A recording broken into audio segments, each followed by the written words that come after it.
बिस्मिल्लाहिर्रहमानिर्रहीम। Little heart के बाद आंद्रे ब्यूफर का स्ट्रेटेजिक थिंकर है, उसके बारे में। आंद्रे ब्यूफर जो था वो एक फ्रेंच जर्नल था, वर्ल्ड वार सेकंड में काफ़ी लड़ा है। तो उसके साथ साथ एक जर्नल के साथ साथ एक ज़बरदस्त स्ट्रेटेजिक थिंकर भी था। आंद्रे ब्यूफर ने 3 किताबें लिखी है, जिसमें strategy and deterrence, strategy of action and introduction to strategy, ये 3 बुक्स उसने लिखी हैं। स्ट्रेटेजी के बारे में काफ़ी और डेटरेंस के बारे में बहुत कुछ लिखा है। इसके जो फिलासफी है, उनके नज़दीक स्ट्रेटेजी क्या है? Strategy is a method of thought to codify events. Method of thought to codify events का मतलब है कि ये स्ट्रेटेजी आप जब बनाते हैं तो आप इवेंट्स को कोडिफाई करते हैं, आप एक तरतीब में रखते हैं। कोडिफाई इवेंट्स का मतलब है कि पहले तो आप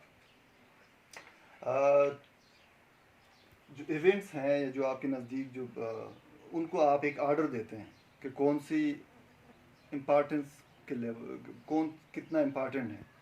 आप उसी रैंकिंग में उसको कोडिफाई करते हैं, उसको रैंक करते हैं।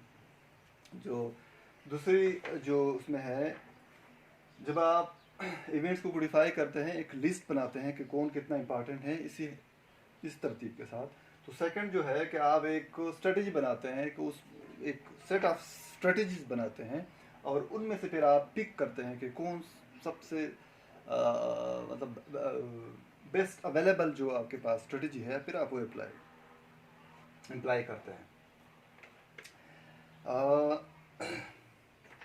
इसके अलावा आंद्रे ब्यूफर का कहना है कि एक स्ट्रेटजी जो है वो सारी जितनी भी सिचुएशन हैं उन पे इम्प्लाई नहीं होता, बल्कि हर जो स्ट्रेटजी जो सिचुएशन है वो अलग एक डिफरेंट स्ट्रेटजी उनको चाहिए होती है।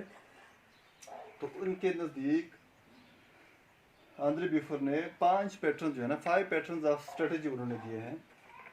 उसमें ऑब्जेक्टिव्स और रिसोर्सेज, ये सारा कुछ उसने मिला के। तो पहला जो उनकी स्ट्रेटजी है वो है डायरेक्ट थ्रेट।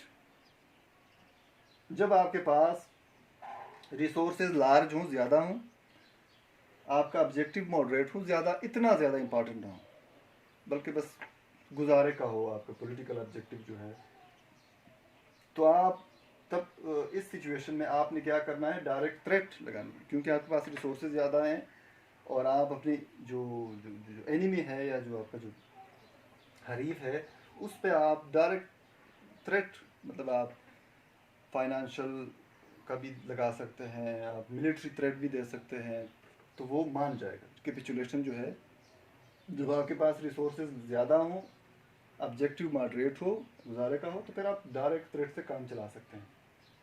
सेकंड स्ट्रेटेजी जो पैटर्न जो है, जब आपके पास रिसोर्सेज ज़्यादा ना हों, मतलब नॉट इनफ, मतलब बहुत ज़्यादा नहीं है, ऑब्जेक्टिव आपका मॉडरेट है, वही है, तब आपने क्या करना है? जब आप ज़्यादा रिसोर्सेज ना हो, कि इसका मतलब है डायरेक्ट थ्रेट जो है वो काम नहीं करेगा, तब आपने इनडायरेक्ट थ्रेट जो है, मतलब पॉलिटिकल प्रेशर डाल दिया, डिप्लोमेटिक प्रेशर डाल दिया, फाइनेंशियल, इस तरह के इनडायरेक्ट थ्रेट जो है फिर वो काम करेगी।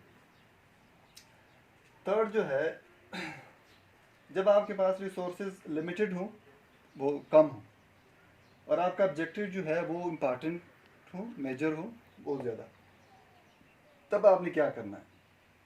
आप डायरेक्ट वार में नहीं जा सकते क्योंकि आपके पास रिसोर्सेज लिमिटेड है, और आपका डायरेक्ट थ्रेट भी काम नहीं करेगा क्योंकि आपके पास रिसोर्सेज कम है, आप इतने पावरफुल नहीं है कि आप सिर्फ किसी को धमकी दे वो आपकी बात माने।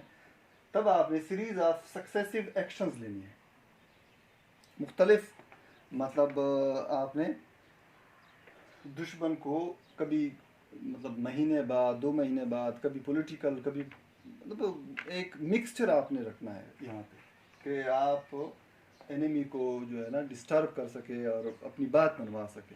सीरीज ऑफ सक्सेसिव एक्शन, मतलब एक लंबे अरसे के लिए आपने दुश्मन को मुख्तलिफ महाजों पे लेकर जाना है, छोटी छोटी महाजों पे, हर तरह से उनको जो है ना डिस्टर्ब रखना है। फोर्थ पैटर्न जो है, जब आपके पास रिसोर्सेज लिमिटेड हो और आपका ऑब्जेक्टिव जो हो वो ग्रेटेस्ट हो, ग्रेटेस्ट फॉर वन पार्टी, जब एक साइड के लिए मरने और मारने का बिल्कुल वो हो ऑब्जेक्टिव, तब आपने प्रोट्रैक्टेड कॉन्फ्लिक्ट या गुरिल्ला वारफेयर जो है वो स्टार्ट करनी है। तो मतलब ये है कि गुरिल्ला वारफेयर में आपने दुश्मन को हराना नहीं होता है, बल्कि उसके विलिंग जो फाइटिंग जो विल है उसको कमज़ोर करना है, उसके मोराल को कमज़ोर करना है, एक लंबे अरसे के लिए सीक एंड हाइड वाला जो स्ट्रेटजी है वो अपनानी है। लास्ट में जब आपके पास रिसोर्सेज अच्छे खासे हों और आपका ऑब्जेक्टिव भी वाइटल हो, तब आप जो है वायलेंट कॉन्फ्लिक्ट या वार में या ओपन वार में जा सकते हैं। ठीक है, तो ये उनकी 5 पैटर्न है और उनकी स्ट्रेटजी के बारे में। इसके अलावा 2 कंपोनेंट्स हैं, 2 कंपोनेंट्स तो